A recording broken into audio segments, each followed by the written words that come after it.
BNP সবাই রাজি হয়েছে, এটা গণভোট হবে এবং বিএনপির সুস্পষ্ট অবস্থান, গণভোটে জনগণ যেটা সম্মতি দেবে এটা সকলের জন্য পালনীয়। এই ব্যাপারে কি নোট অফ ডিসেন্ট দেয়নি তারা? না, এই ব্যাপারে সবাই একমত হয়েছে। ওকে, ইনক্লুডিং বিএনপি? হ্যাঁ, ইনক্লুডিং বিএনপি। জুলাই জাতীয় সনদ এবং সংবিধান সংস্কার আদেশ, তারা এরকম একটা আদেশ জারি করলো প্রেসিডেন্ট, এবং এটাকে গণভোটে দেওয়া হবে এবং এই 48টা বিষয় গণভোটে দেওয়া হবে। জনগণ দুটো জিনিস অনুমোদন করেছে। একটা হলো ওই রাষ্ট্রপতির যে আদেশটা, যে আদেশটাকে অনুমোদন করেছে এবং একই সাথে 48টা বিষয়ে সংবিধানে অন্তর্ভুক্ত করতে হবে 180 কর্মদিবসের মধ্যে, যে তারা একই দিনে সংবিধান সংস্কার পরিষদের সদস্য হবে। ওটা আরেকটা তারা শপথ করবে একই দিনে, এবং এ ব্যাপারে কোনো দ্বিমত ছিল না। ওই প্রশ্নেও কি তারা তৎকালীন সময়ে সাইন করেছিল কিনা? হ্যাঁ, না ওই এটা সাইন করে নাই। ওই যে জুলাই জাতীয় সনদ স্বাক্ষর করেছে, ওই জুলাই জাতীয় সনদটাকে বাস্তবায়নের জন্য এই পদক্ষেপগুলো নেওয়া হয়েছে। যেটা তারা প্রতারণার কথা বলেছে, এই 84টা বিষয়ে সুপার মেজরিটি এবং বড় দলগুলোর অধিকাংশ দল একমত হয়েছে। এই 84টা বিষয়ে এটা হয়েছে, এবং ওই জুলাই সনদে একবার পরিষ্কারভাবে লেখা আছে অমুক অমুক দল একমত হয়েছে, অমুক দল একমত হয়নি। কিছু কিছু ক্ষেত্রে সবাই একমত হয়েছে। এখন মাইনরিটি ভিউ, বিএনপি যেটাকে আমাদের বিরুদ্ধে অভিযোগ করেছে, তারা আমাদের বিরুদ্ধে অভিযোগ করেছে যে তারা যে নোট অফ ডিসেন্ট ছিল ওটা কেন জনগণের কাছে দেওয়া হলো না। কিভাবে আমরা জুলাই সনদে আসলাম? অবশ্য আমরা সকলে জানি যে জুলাই গণঅভ্যুত্থানের সময়ে 3টা বিষয় বারবার করে প্রতিধ্বনিত হয়েছে ছাত্রদের কণ্ঠে এবং জনগণের কণ্ঠে। একটা হলো নির্বাচন, একটা সুষ্ঠু নিরপেক্ষ নির্বাচন হতে হবে। আরেকটা হলো কতগুলো মৌলিক সংস্কার হতে হবে, রাষ্ট্র মেরামত করতে হবে। জি। আরেকটা হলো বিচার করতে হবে, যারা খুন খারাপি করেছে, যারা লুটপাট করেছে, এদের বিচার করতে হবে। তিনটা আকাঙ্ক্ষা, জন আকাঙ্ক্ষা ব্যক্ত হয়েছে গণ অভ্যুত্থানের সময়। তো এই ইন্টারিম সরকার, যে অন্তর্বর্তীকালীন সরকার ঘটনার পর সরকার যে সংস্কারের ব্যাপারে প্রথমে 6টা সংস্কার কমিশন গঠন করে। তার মধ্যে নির্বাচন ব্যবস্থা সংস্কার কমিশন অন্যতম, এবং আরেকটা গুরুত্বপূর্ণ সংস্কার কমিশন ছিল, সেটা হলো সংবিধান সংস্কার কমিশন। প্রথম 6টা সংস্কার কমিশন গঠন করে, তারপরে আরও 5টা সংস্কার কমিশন গঠন করে। মোট 11টা সংস্কার কমিশন গঠন করে জনদাবির প্রেক্ষিতে, যে রাষ্ট্র মেরামতের লক্ষ্যে, কতগুলো মৌলিক সংস্কারের লক্ষ্যে। তো এই প্রথম 6টা সংস্কার কমিশনের প্রধানদেরকে নিয়ে তিনি ঐক্যমত্য কমিশনের গঠন করেন, এবং ঐক্যমত্য কমিশনের ছিল, ম্যান্ডেট ছিল 6টা কমিশন। তার মধ্যে নির্বাচন ব্যবস্থা সংস্কার কমিশন, সংবিধান সংস্কার কমিশন, তারপরে দুর্নীতি দমন কমিশন, দুর্নীতি দমন সংস্কার কমিশন, তারপরে পুলিশ সংস্কার কমিশন, এরকম 6টা সংস্কার কমিশনের প্রধানদেরকে নিয়ে ঐক্যমত্য কমিশন গঠন করে। এবং আমাদের দায়িত্ব ছিল এই 6টা সংস্কার কমিশন যেই সকল সুপারিশ করেছে ওগুলোর নিয়ে রাজনৈতিক দলের সাথে আলাপ আলোচনা করে একটা ঐক্যমত্য সৃষ্টি করা, যাতে রাষ্ট্র মেরামত হতে পারে। ওকে, আরেকটা 6টা হলো জনপ্রশাসন সংস্কার কমিশন। তো আমরা এই 6টা কমিশনের প্রধানগণ আমরা ওই সহস্রাধিক সুপারিশ করা হয়েছে, তার থেকে 166টা আমরা বেছে নিয়েছি। 166টা বেছে নিয়ে আমরা একটা স্প্রেডশিট তৈরি করেছি। স্প্রেডশিট তৈরি করে রাজনৈতিক দলের কাছে পাঠিয়েছি। আমি প্রক্রিয়াটা বর্ণনা করছি, তাহলে আপনার ওই যে দর্শকদের জন্য বুঝতে সুবিধা হবে। আমরা কতটুকু কি করেছি এবং কতটুকু সফল হয়েছি, কতটুকু সফল হয়ে নাই, আমরা প্রতারণা করেছি কিনা। তো এই 166টা আমরা রাজনৈতিক দলের কাছে, 30টার বেশি রাজনৈতিক দলের কাছে পাঠিয়েছি। তাদেরকে প্রশ্ন করেছি, আপনি এই 166টার যেগুলো আমরা গুরুত্বপূর্ণ মনে করেছি, কোনটার সম্পর্কে একমত পুরোপুরি, কোনটাতে আংশিক একমত, কোনটাতে দ্বিমত, এবং একই সাথে এই 66টা যদি বাস্তবায়ন করতে হয় কী প্রক্রিয়া বাস্তবায়ন করতে হবে, গণভোটের মাধ্যমে নাকি নির্বাহী আদেশে, এইরকম ওনাদের কাছ থেকে জানতে এসেছে। যে রাজনৈতিক দলগুলো তারা লিখিত মতামত দিয়েছে। এটা হলো প্রথম ধাপ আমাদের এই ঐক্যমত্য কমিশনের কাজের প্রথম ধাপ। তো তাদের কাছ থেকে যখন আমরা লিখিত মতামত পেয়েছি তখন আমরা দেখেছি অনেকগুলো ক্ষেত্রে তারা একমত, অনেকগুলো ক্ষেত্রে দ্বিমত, অনেকগুলো ক্ষেত্রে আংশিক একমত। তারপরে আমরা রাজনৈতিক দলগুলোর সাথে এককভাবে বসেছি, এককভাবে প্রত্যেকটা দলের 30টার বেশি দলের সাথে এককভাবে বসছি। যেমন বিএনপির সাথে আমরা 3 দিন বসছি, জামাতের সাথে 2 দিন বসছি, আমরা এনসিপির সাথে 2 দিন বসছি, এরকম প্রত্যেকটা দলের সাথে একমত অন্তত একবার বসেছি সরাসরি। তো আমরা তাদের তারা যেসব বিষয়ে দ্বিমত, কেন দ্বিমত, তারপরে যেগুলোর ব্যাপারে আংশিক একমত, তারা কেন আংশিকভাবে একমত, তাদের কোনো প্রশ্ন আছে কিনা, তারা আরও তাদের এই সম্পর্কে তাদেরকে আরও সুস্পষ্ট ধারণা দিতে হবে না। তা এটা দ্বিতীয় ধাপ আমাদের রাজনৈতিক দলের সাথে আলাপ আলোচনার। তো এই দ্বিতীয় ধাপের পর অনেকগুলো বিষয় ঐক্যমত্য হয়েছে, অনেকগুলো বিষয় 166টার মধ্যে। তারপরে আমরা তৃতীয় ধাপে আলোচনা করেছি। তৃতীয় ধাপ হলো সব দলকে নিয়ে একত্রে, ওই যে প্রথম ধাপে লিখিত, দ্বিতীয় ধাপে এককভাবে, তৃতীয় ধাপে সব দলকে নিয়ে একত্রে বসেছি। এবং এগুলো ইয়েতে এই যে জাতীয় টেলিভিশনে দেখানো হয়েছে বিটিভির মাধ্যমে। জি, এই প্রায় 8 মাসের মতো তাদের সাথে আমরা দিনের পর দিন আলোচনা করেছি। এবং রাজনৈতিক দলগুলো এক এক দলের এক এক মত, এক এক পথ, এক এক রকম মতামত। তা আমরা এই 8 মাস আলাপ আলোচনার পর আমরা 84টা বিষয়ে ঐক্যমত্য পৌঁছেছি। 84টা বিষয়। এই 84টা বিষয় নিয়ে জুলাই জাতীয় সনদ প্রণীত হয়েছে। এই 48টা বিষয় ওখানে ওই সনদে লেখা আছে, এবং কোন দল কোনটাতে একমত হয়েছে, কোন দল কোনটাতে একমত হয় নাই, এবং তারা একটা লিখিত অঙ্গীকার করেছে এই সনদের এই 84টা বিষয়ে তারা পরিপূর্ণভাবে বাস্তবায়ন করবে। এই যে পারস্পরিক আলাপ আলোচনার মাধ্যমে যে ঐক্যমত্যে পৌঁছেছে, পরিপূর্ণভাবে বাস্তবায়ন করবে। এবং এটা তারা এই জুলাই সনদটা, আমার কাছে, আমি বইটা আনি নাই আনফর্চুনেটলি, এটা তারা সংবিধানের অংশ করবে, জি, তফসিল হিসাবে কিংবা অন্যভাবে। আর তৃতীয়ত হলো এটার ব্যাপারে তারা আদালতে গিয়ে কোনো চ্যালেঞ্জ করবে না। তার মানে অন্যরা যে চ্যালেঞ্জ করতে পারবে, কিন্তু রাজনৈতিক দলগুলো এটাতে একমত হয়েছে, চ্যালেঞ্জ করবে না। এবং এরপরে যেটা হয়েছে, এখন এটা কিভাবে বাস্তবায়িত হবে, তো এটা সিদ্ধান্ত হয়েছে এটা বাস্তবায়নের জন্য এগুলো কতগুলো মৌলিক সংস্কার, সাংবিধানিক সংস্কার লাগবে। এবং এগুলো গণপরিষদ ছাড়া করা যাবে না, কিংবা হয় গণপরিষদ, না হয় গণভোট। সব রাজনৈতিক দলগুলো একমত হয়েছে গণভোটের মাধ্যমে জনগণের সম্মতি নেওয়া হবে। এবং তো এই গণভোটটা কখন হবে এটা নিয়ে বড় বিতর্ক হয়েছে।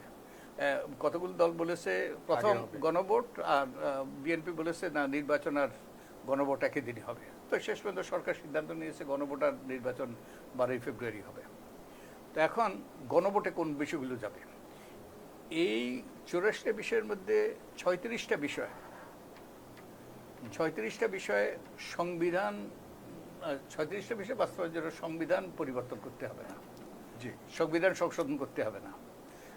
এগুলো হয় অধ্যাদেশের মাধ্যমে, কিংবা আইনের মাধ্যমে, কিংবা নির্বাহী আদেশের মাধ্যমে এগুলো বাস্তবায়ন করা হবে, 36টা। আর বাকি 48টা হলো সংবিধান সংক্রান্ত, সংবিধান সংস্কার সংক্রান্ত।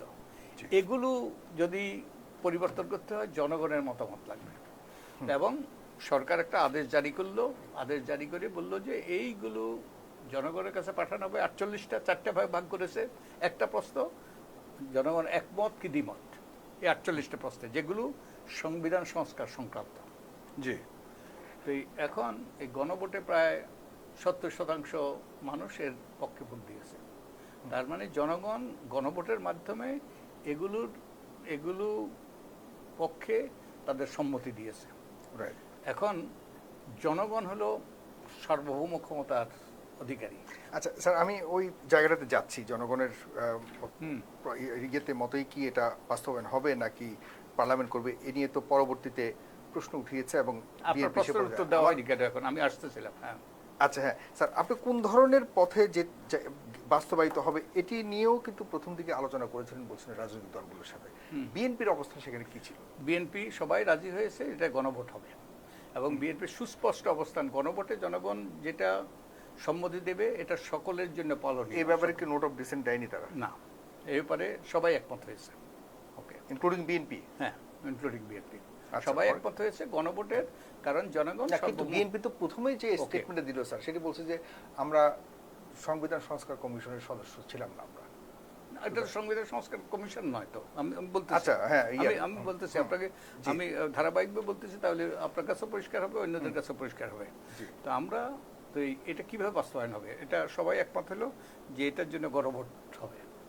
তো গণভোট করার জন্য তো একটা আইনি পদক্ষেপ লাগবে। তো এখন গণভোটের জন্য যেটা করলো সরকার, একটা জুলাই জাতীয় সনদ 2005-2025 এবং সংবিধান সংস্কার পরিষদ আদেশ জারি করলো 2025। হ্যাঁ, এই যে জুলাই জাতীয় সনদ এবং সংবিধান সংস্কার আদেশ, তারা এরকম একটা আদেশ জারি করলো প্রেসিডেন্ট, এবং এটাকে গণভোটে দেওয়া হবে, এবং এই 48টা বিষয় গণভোটে দেওয়া হবে, এবং 4টে ভাগ করা হলো একটা প্রস্তাব, একমত কি দ্বিমত। তো এখন এই গণভোট করার জন্য এই প্রথম আদেশটা দিল, এই আদেশটা বাস্তবায়নের জন্য একটা অধ্যাদেশ, গণভোট অধ্যাদেশ তারা সরকার এটা অধ্যাদেশ জারি করলো, তার মাধ্যমে গণভোট হলো ওই যে 12ই ফেব্রুয়ারি। তো এই জনগণ দুটো জিনিস অনুমোদন করেছে, একটা হলো ওই রাষ্ট্রপতির যে আদেশটা, যে আদেশটাকে অনুমোদন করেছে, এবং একই সাথে 48টা বিষয়ে সংবিধানে অন্তর্ভুক্ত করতে হবে 180 কর্মদিবসের মধ্যে। 180 কর্মদিবসের মধ্যে এই দুটো জিনিস অনুমোদন করলো। তো তার মানে কি দাঁড়ালো? তার মানে এই নির্বাচনে যারা নির্বাচিত হলেন, 300 জন হওয়ার কথা ছিল, 298 জন হলো, দুটো এলাকায় নির্বাচন হলো না। তাদের দুটো ভূমিকা থাকবে, একটা হলো তারা 5 বছরের জন্য তারা সংসদ সদস্য হবেন, তারা এই যে মন্ত্রিসভা হবে, এবং যেরকম বাজেট পাস করবে, যেরকম সংসদের দায়িত্ব, তারা সেই দায়িত্বগুলো পালন করবে, এবং তারা সংসদ সদস্য হিসাবে তারা শপথ গ্রহণ করবে। আরেকটা হলো যে তারা একই দিনে সংবিধান সংস্কার পরিষদের সদস্য হবে, ওটা আরেকটা তারা শপথ করবে একই দিনে, এবং এবারে কোনো দ্বিমত ছিল না। ওই প্রশ্নেও কি তারা তৎকালীন সময়ে সাইন করেছিল কিনা? হ্যাঁ, না এটা সাইন করে নাই, ওই যে জুলাই জাতীয় সনদ স্বাক্ষর করেছে, ওই জুলাই জাতীয় সনদটাকে বাস্তবায়নের জন্য এই পদক্ষেপগুলো নেওয়া হয়েছে। তো তখন তারা যেটা তারা প্রতারণার কথা বলেছে, যে 48টা বিষয়, 84টা বিষয়, কিন্তু 48টা বিষয় গণভোটে গিয়েছে, 48 বিষয় নিয়েছে বলি। 48টা বিষয়ে যে বিভিন্ন দল মতামত ব্যক্ত করেছে, এবং কিছু কিছু দল তাদের বলে নোট অফ ডিসেন্ট, অর্থাৎ তাদের দ্বিমত প্রকাশ করেছে। তো এখন কোনো বিষয়ে তো খুব কম বিষয়ে সবাই একমত হবে। তো এখন গণতান্ত্রিক পদ্ধতিটা কি? গণতান্ত্রিক পদ্ধতি হলো মেজরিটেরিয়ান পদ্ধতি, যে গণতান্ত্রিক পদ্ধতিতে মেজরিটি যেটার পক্ষে যায় সেটাই সিদ্ধান্ত হয়। যেমন এখন যে ওই যে সংসদে যেই একটা বিশেষ কমিটি হলো, সেখানে 14 জন সদস্য আছে, 10 জন হলো সরকারি দলের, আর 3 জন হলো, না 11 জন হলো সরকারি দলের, 3 জন হলো বিরোধী দলের, এবং এরা সংখ্যাগরিষ্ঠতার ভিত্তিতে কোন কোন অধ্যাদেশগুলো বাতিল হবে, কোন কোন অধ্যাদেশগুলো তারা এখন উত্থাপন করবে না, কোন কোন অধ্যাদেশগুলো তারা উত্থাপন করবে, পরিবর্তন করবে, এই সিদ্ধান্তগুলো হলো মেজরিটি। গণতান্ত্রিক হলো মেজরিটারিয়ান পদ্ধতি, মেজরিটির সিদ্ধান্ত হলো চূড়ান্ত।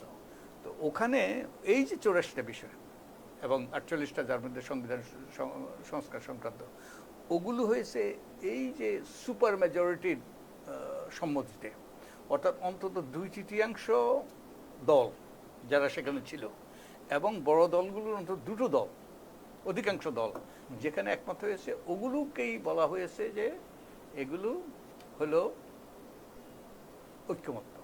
এই 84টা বিষয়ে সুপার মেজরিটি এবং বড় দলগুলোর অধিকাংশ দল একমত হয়েছে, এই 84টা বিষয়ে এটা হয়েছে। এবং ওই জুলাই সনদে একবার পরিষ্কারভাবে লেখা আছে অমুক অমুক দল একমত হয়েছে, অমুক দল একমত হয়নি, কিছু কিছু ক্ষেত্রে সবাই একমত হয়েছে। এখন মাইনরিটি ভিউ, বিএনপি যেটাকে আমাদের বিরুদ্ধে অভিযোগ করেছে, তারা তো যেটা সিদ্ধান্ত, ওটাই জনগণের কাছে প্রেরণ করা হয়েছে তাদের ভোটের জন্য। তো তো এই তারা তারা আমাদের বিরুদ্ধে অভিযোগ করেছে যে তারা যে নোট অফ ডিসেন্ট ছিল ওটা কেন জনগণের কাছে দেওয়া হলো না।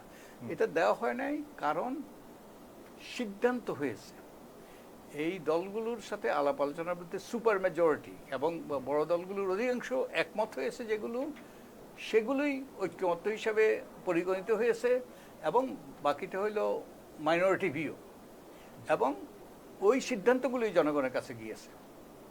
তো এটাই কিন্তু মাইনরিটি ভিউ আপনারা বলছেন, কিন্তু বিএনপি বলছে যে আমরা এই বিষয়গুলিকে নিয়ে সংসদে সিদ্ধান্ত নেব এবং সংসদ থেকেই আসলে